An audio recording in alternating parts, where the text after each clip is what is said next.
mama huyo, mama huyo, mama huyo, mama Samia, mama huyo, mama. Mpaka mwisho. Mpaka chini.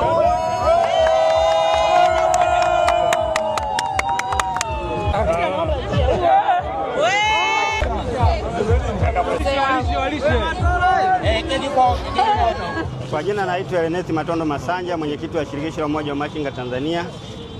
Siku ya leo tunatumia nafasi hii kumuunga mkono Mheshimiwa Rais Samia Suluhu siku yake ya kuzaliwa kwa kupanda miti ambayo tumepanda katika eneo la Lumumba.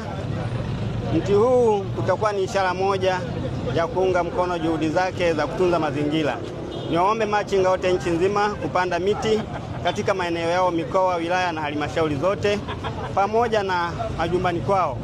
Siku kama ya leo ni siku muhimu sana kuisherehekea sisi wanamachinga na tutunze amani ya nchi yetu.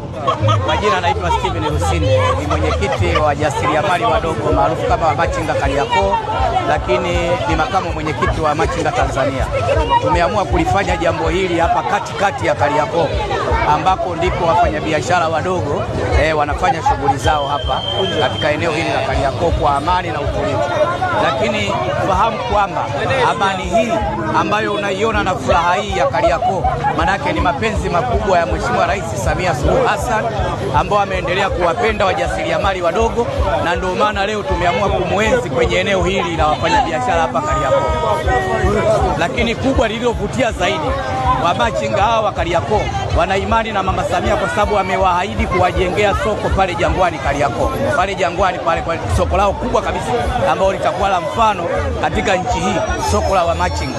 Kwa hiyo tumechukua nafasi hii kama makamu mwenyekiti, lakini tukiongozana na mwenyekiti wa Machinga Tanzania, tupo hapa tumefanya sherehe hii hapa katika eneo la Kariakoo ambalo kuna umati mkubwa sana wa wafanyabiashara katika eneo hili la Kariakoo. Kwa hiyo tumelifanya jambo hili kumwenzi Mama Samia, kumtakia baraka, kumtakia kazi njema na afya.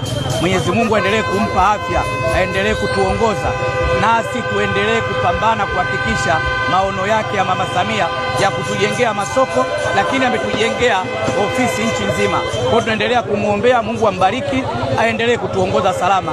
Nasi ndio maana leo tumefanya sherehe kuungana naye. Tumetoka kupanda miti, lakini tumekuja kukata keki hapa katika eneo la Kariakoo. Asante sana.